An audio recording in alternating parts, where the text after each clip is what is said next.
তবু মেঘ তার নীল। এক মানুষের সাথে আরেক মানুষের থাকবে হাজারো মিল।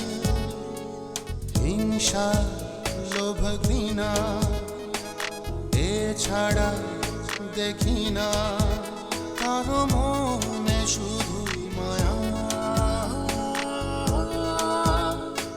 জীবন সে তো ধূপ ছায়া, ধূপ ছায়া।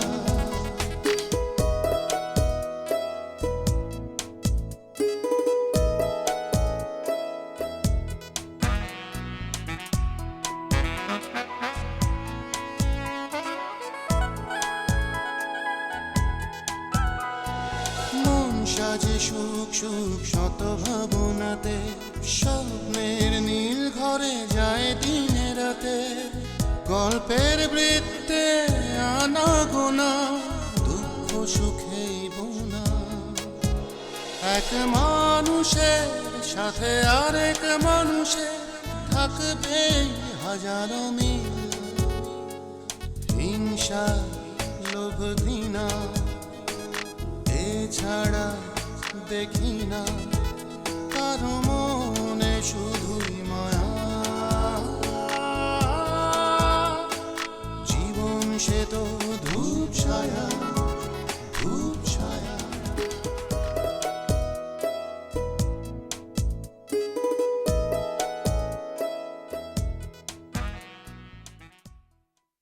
তোর মন খারাপ মনে হচ্ছে? আমার কিচ্ছু হয়নি, আমি ঠিক আছে। আহা, কি হয়েছে বল না আমাকে। মা, যেটা হয়েছে সেটা তোমাকে বলা সম্ভব না, পরে বলি। আমার কথাটাও শুনবে কিনা আমি জানি না, তবে অন্য কেউ বললে হয়তো শুনতে পারে। অন্য কেউ মানে? তপু বললে হয়তো শুনতে পারে। রিমির ব্যাপারেও কিন্তু তোকে জিজ্ঞেস করা হয়েছিল, তুই কোনো ডিসিশন দিসনি। সেটা আর আমার বিষয়টা এক না। হ্যাঁ এক। রিমি আমার বোন আর তুই আমার ভাই। তুই নিয়ে যা চেক, তোর সাথে ফ্রেন্ডশিপই থাকছে না, আর চেক দিয়ে কি করব? ভালো লাগলো তোর কথা শুনে, কিন্তু চেকটা ফ্রি নেওয়ার জন্য আমি এখানে আসিনি। যেহেতু ফারজান বলেছে সময় নিতে, আমি তো এর মধ্যে কোনো অসুবিধা দেখি না। তা তো দেখবেই না, সব সমস্যা তো তোমরাই ক্রিয়েট করেছো। দেখো, তুমি তোমার দায়িত্ব পালন করেছো এবং এটা না করলেও চলতো। এখন অতুল ভাই যদি বিষয়টা না মানেন, তাহলে এতে এত আপসেট হওয়ার মতো কিছু হয়নি। আমি তো ভাইয়াকে নিয়ে ভাবছি না, ভাবছি আম্মুকে নিয়ে। আম্মুর মনটা ভীষণ খারাপ, ভাইয়া এই বাসা ছেড়ে চলে যাবে বলছে। ছেলেরা কোনো না কোনো কারণে বিয়ের পর আলাদা হয়েই যায়। লারা যে এতদিনই ফ্যামিলিতে একসঙ্গে ছিল সেটাই অনেক। ওরা তো আলাদা থাকতে প্রেফার করে। So relax. আমাদের দুই ভাই বোনের কখনো ঝগড়া হয়নি, শুধু বিয়ের সময় তোমার বিষয়টা নিয়ে একটু মান অভিমান ছাড়া। আর এখন বিষয়টায় কেমন বাজে একটা অবস্থা, ভাই আমার সাথে কথা পর্যন্ত বলছে না। আরে বাবা, বললাম তো সব ঠিক হয়ে যাবে। চলো যাই। কোথায়? বাসায়। আজকে যাব না, কাল যাই। ওকে, তুমি যেটা ভালো মনে করো। শুনছো? বলো। শুনছো? ব্যাপারটা খুব বিরক্তিকর হয়ে দাঁড়িয়েছে। ড্রয়ারে টাকা রেখেছিলাম 3 লাখ, মাহিমকে পাঠাবো বলে, এখন দেখছি নেই। বলো কি? হ্যাঁ, কি আর বলবো, আমার কিছু ভালো লাগছে না। আশ্চর্য, কেন এমন হচ্ছে কি করে বলবো বলো? কি যে হচ্ছে আমি কিছুই বুঝতে পারছি না। কি ব্যাপার বাবা, এখানে তো চিৎকার চেঁচামেচি কিসের? বিকেলে 3 লাখ টাকা তুলে এনে রাখলাম ড্রয়ারে, মাহিমকে পাঠাবো বলে, এখন দেখছি নেই। হ্যাঁ, প্রায় এমনটা হচ্ছে। কি শুরু হলো কি এটা? সেটাই তো ভেবে পাচ্ছি না, কি করব। কি করব আমি কি করে জানি? তখন তো তুমি মাহিনের বউয়ের উপর দোষটা চাপিয়ে দিলে, এখন দোষ দেবে কাকে? উপায় একটা আছে, পুলিশে খবর দাও। পুলিশ এসে সবাইকে ইন্টারোগেট করুন। তুমি বলবে তোমার সবাইকে সন্দেহ হচ্ছে, আমাকে সহ। মা, তুমি এই কথাটা অনেক ভালো কথা বলেছো, কিন্তু টাকাটা যদি বাবা নিজেই সরিয়ে রাখে তাহলে? কি? আরে আমার টাকা আমি নিজে সরাবো? দাঁড়াও, শোনো, এই সমস্যার চাইতেও এখন সবচেয়ে বড় সমস্যা হচ্ছে আমার। এইমাত্র রিমির বড় ভাবি ফোন করেছিলেন। তোকে ফোন দেয় কেন? আমাদের দিতে পারে না? আরে তোমাদের তো ফোন দিয়ে যাচ্ছে, তোমরা নাকি কেউ ফোন পিক করছো না। হ্যাঁ বল, কি বললো? বললো যে মানে তারা বিয়েতে মত দিয়েছে। তোর কি মত? আমি আর কি বলবো। তুই ভালো করে ভেবে দেখ, সকালে যেসব কথা বললি সেগুলো কি? আরে মা, সেটা করতেই হবে, তা নাহলে তো বিয়েটা হবে না। হ্যাঁ, বিষয়টা কি? বিষয়টা হচ্ছে যে বিয়ে করে বাইরে সেটেল করতে হবে, তাহলেই হবে।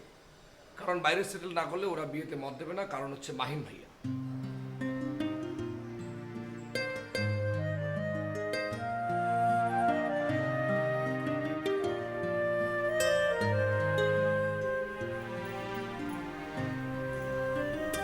ভালো করে বুঝে নাও, হুট করে মাথা গরম করে কোনো সিদ্ধান্ত নিও না প্লিজ। বিপদের সময় যদি কারো হেল্প না পাই তাহলে সেখান থেকে কি হবে? মা তো তোমাকে দিতে চেয়েছেন, বাট তুমি পরে নিতে রাজি হও। তোমার প্রবলেমটা কোথায়? মার পক্ষে তুমি কেন কথা বলছো? পক্ষে বিপক্ষে না অতুল, আমরা যে বাসা ছেড়ে যাব তার পরের বিষয়টা আমি তোমাকে একটু ভাবতে বলছি। এখানে ভাববার কি আছে? ভাড়া বাসায় গিয়ে উঠবো। তা হয়তো ওঠা যাবে, কিন্তু কিন্তু আমি কখনো ভাড়া বাসায় থাকিনি অতুল, আমার সাইকোলজিক্যাল প্রবলেম হবে।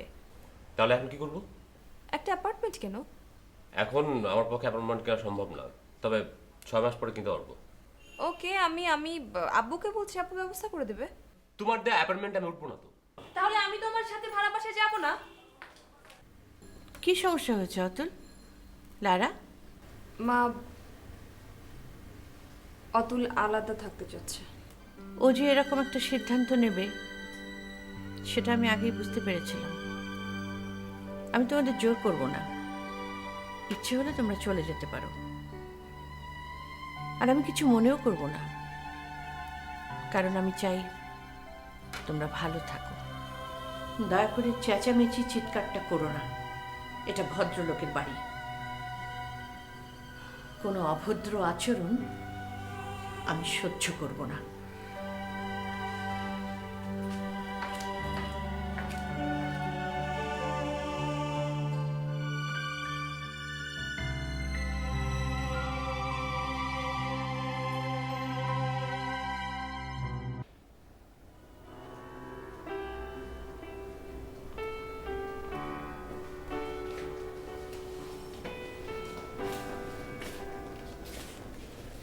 ভাইয়া, তোমরা যেহেতু কোনো সিদ্ধান্ত দেবে না, সো কি আর করা, আমার লাইফের ডিসিশন আমার নিজেরই নিতে হবে। সেটা তুই নিতেই পারিস, কারণ আমি যদি তোকে মানা করি সেটা তুই শুনবি না। সো কিছু না বলাটাই ভালো। হ্যাঁ, ভাবিও প্রথম থেকেই না করেছে। তুই তো আমাকে বলেছিলি স্রেফ ও তোর বন্ধু, ওর বিয়ে ঠিক হয়ে যাচ্ছে, আরও কি কি যেন বলেছিলি, আমি ঠিক বুঝতে পারিনি।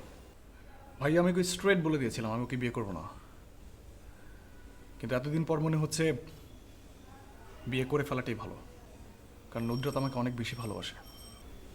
কি ব্যাপার, চুপ করে আছো যে? আগে রিমির বিয়েটা দিয়ে নেই, তারপর আমরা চলে যাব যে যার জায়গায়। তখন যেটা পারিস ভালো মনে করিস করিস।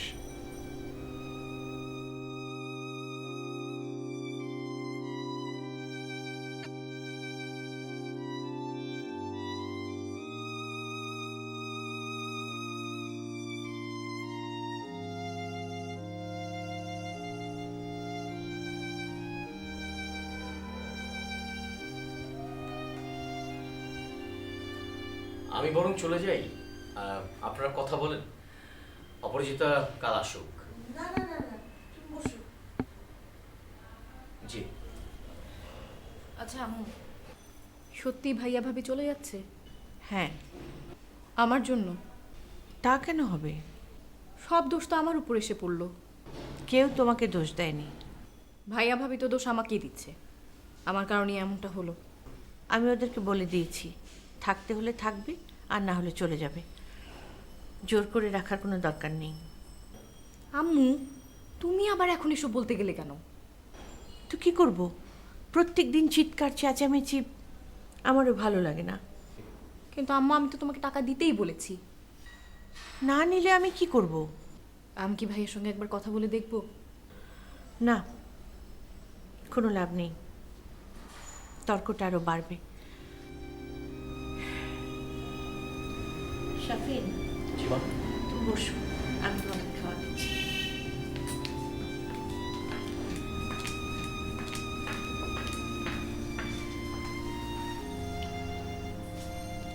এখন তো দেখছি অনেক বড় ঝামেলা পড়ে গেলে।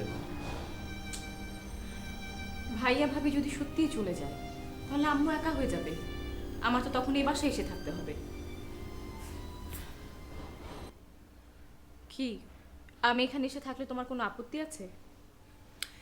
না না, তা থাকবে কেন, এসে থেকো, কিন্তু এখানে থাকাটাই তো আর সমাধান না। বাসায়ও সমস্যা। বাবা 3 লক্ষ টাকা মাহিন ভাইয়ের জন্য উঠিয়ে রেখেছিল, সে টাকাটা পাওয়া যাচ্ছে না।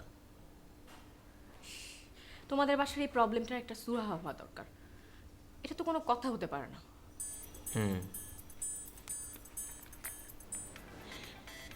তোমার সেলফোন কি অফ? না, কেন?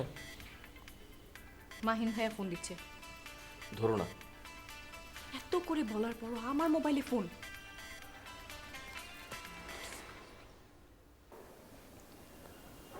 তবু কান্নাকাটি করো না, তুমি ভালো হয়ে যাবে। না নিমি, আমি আর ভালো হব না। তোমাকে খুব দেখতে ইচ্ছে করছে। তুমি তো মানা করলে আশা লাগবে না। তুমি একা পারলে এসো। সেটা কি করে সম্ভব? রাত ভাইকে ঠিক আমার সহ্য হবে না। দেখি পারলে আসবো। প্লিজ একবার এসো, প্লিজ। মানুষ তো রোগ দেখতেও আসে না। মানে? আমাকে না হয় আমার রোগটা একবার দেখে যেও। তবু তুমি একটু রিল্যাক্স করো, তোমার পর আস্থা রাখো, তুমি ভালো হয়ে যাবে। ভালো হয়েই বা কি লাভ? তোমাকে তো আর পাবো না। তুমি আমাকে এতটা ভালোবাসো, বিশ্বাস করো। আমি না বুঝতে পারিনি, আজ বুঝতে পারলাম।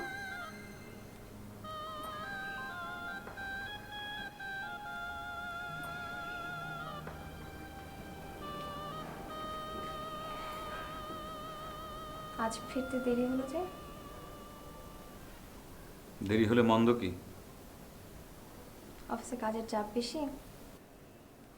কাজের চাপ বেশি না, মানসিক চাপটা একটু বেশি। কি এমন হয়েছে যে মানসিক চাপ অনুভব করলে? তুমি খুব ইনোসেন্ট, খুব ইনোসেন্ট। অদ্ভুত অদ্ভুত সব প্রশ্ন জিজ্ঞাসা করো। সংস্কৃতে একটা শ্লোক আছে যার বাংলা অর্থ দাঁড়ায়, পুরুষের ভাগ্য, অশ্বের গতি আর নারী চরিত্র। শুধু মানুষ কেন, স্বয়ং দেবতাও জানেন না। বুঝলে না তো? না। শেক্সপিয়ার তো তোমার অনেক প্রিয়,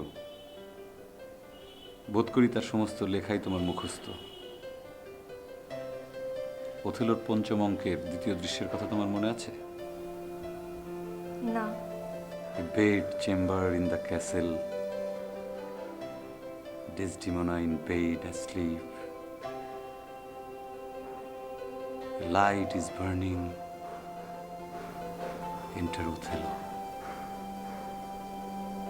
Othello প্রবেশ করে বলল, It is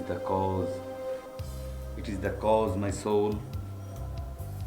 Let me not name it to you. You chased stars, it is the cause. Yet I will not shed her blood, nor scars that whiter skin offers than snow, and smooth as monumental alabaster. এই কথাগুলো বলে Othello তার প্রতিজ্ঞাকে সবল করে প্রিয়তমাকে হত্যা করার জন্যে। তারপর হাতে তুলে নেয় একটা ধারালো তরবারি।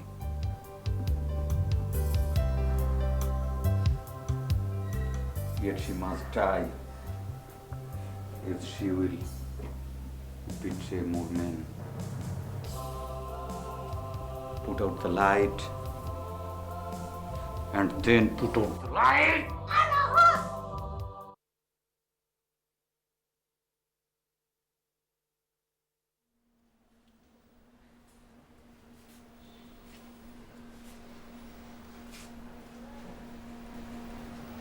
অনেক কষ্ট করে আসতে হয়েছে বাবা, টাকাটা দাও। এখন টাকা পাবি না, ব্যাংক খুলুক, টাকা পৌঁছে দেবো। তুই যা। 10টার মধ্যেই টাকা দরকার। কি জন্যে? বাবা তুমি বুঝবে না, আমার অনেক অনেক টাকার দরকার। তুই কি মনে করিস আমরা টাকার গাছ লাগিয়ে বসে আছি? যখন চাইবি ছিঁড়ে ছিঁড়ে দেব। মা তুমি এইভাবে কথা বলছো কেন? তোমার সাথে যেরকম কথা হয়েছে এখন কথা পাল্টে ফেলো না। তুই চলে যা, 10টায় ব্যাংক খুলবে, তখন টাকা পেয়ে যাবি। বাবা মাকে বলো মালিহাকে ফোন করতে, ও আমাকে ফেলে চলে গেছে। মা বললেই ফিরে আসবে।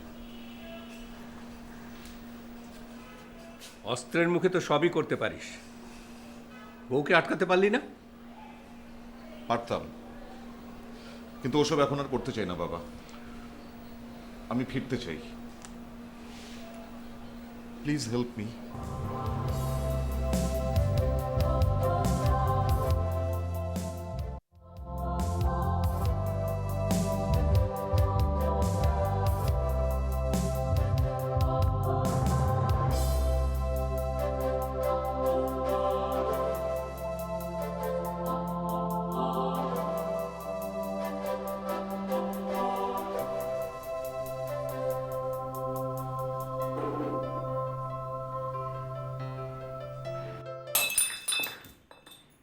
অতুল, কি সমস্যা তোমার? কি হয়েছে তোমার? তুমি আমাকে বুঝতে চাচ্ছ না। এটা বোঝানোর কোনো ওয়ে অতুল? দেখো, আমি যখন বলে ফেলেছি আমি বাসায় থাকবো না, তখন তুমি ঝামেলা শুরু করছো। আমি তোমাকে বলেছি আমি ভাড়া বাসায় যাব না। ওকে ওকে, আমি তো বলেছি আপাতত অন্য কোথাও উঠি, আমি তো ফ্ল্যাট কিনবই না, তোমার মাকে প্রপার্টি ভাগ করে দিতে বলো। সব পেপারস রেডি, লয়ার সব পেপারস দিয়ে গেছে, বন্টন নামার খসড়া রেডি। সেটা তো আমি মাকে বলেছি। কি শুরু করেছো তোমরা? এটা যে একটা ভদ্রলোকের বাড়ি, তুই কি ভুলে গেছিস? মা আমি ভদ্রলোক না, আর আমাকে ভদ্রতা শেখানোর কোনো দরকার নেই। অতুল, বিহেভিয়ারটা ভীষণ বাজে হয়ে গেছে, আমি আর বিশ্বাস করতে পারছি না। তুমি না বলেছিলে সম্পত্তি ভাগ বটরা করার জন্য উকিলকে সব দায়িত্ব দিয়ে দিয়েছো, তা কি করলে? সেটা জানার দরকার তোর নেই। কেন? কেন উত্তর দিতে আমি বাধ্য নই। তুই যে আচরণ করেছিস সেটা সহ্যের বাইরে। আর এখনো দাঁড়িয়ে আছিস কেন? যা, তোকে কে যেতে বারণ করেছে? এক্ষুনি যা। মা শুনো, আমার তা না নিয়ে আমি কোথাও যাচ্ছি না। আমি তো চাইলে তোকে কিছু নাও দিতে পারি। তোমাকে দিতেই হবে। Are you crazy? হ্যাঁ, আজকালের মধ্যে তুমি আমার সম্পত্তি ভাগ করে দেবে, আর না দিলে খুব খারাপ হবে বলে রাখছি মা। দেখি কি খারাপ হয়।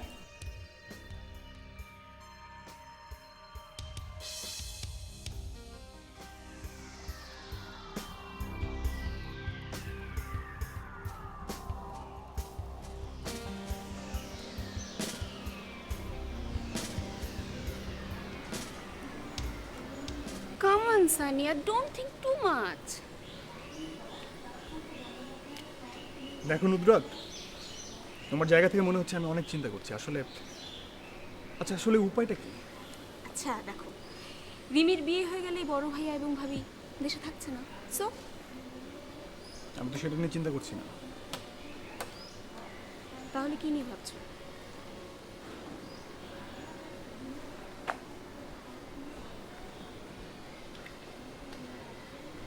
আমি আসলে তোমাকে বুঝতে পারছি না। মানে? এখন নুদরাত, তুমি তোমার ডিসিশন মেকিং অনেক ঝামেলা। মানে হঠাৎ করে তুমি বিয়েতে না করলে আবার তুমি আমার কাছে এসে অনেক কিছু বলছো। সানিয়াত, সানিয়াত এদিকে তাকাও। তাকাও আমার দিকে। তুমি একবার ভাবো, জাস্ট একবার।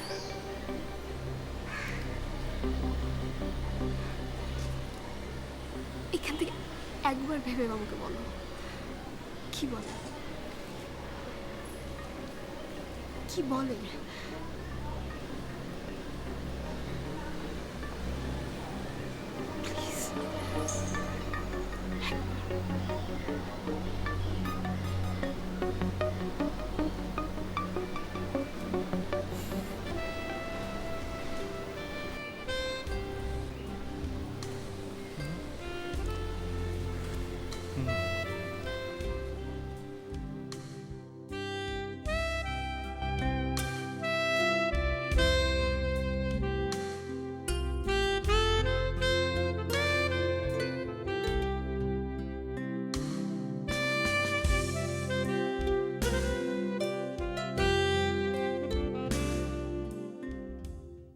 ওই দূর নীলিমা ছাড়িয়ে গেছে সীমা ঢাকবে তবু মেঘে তার নীল।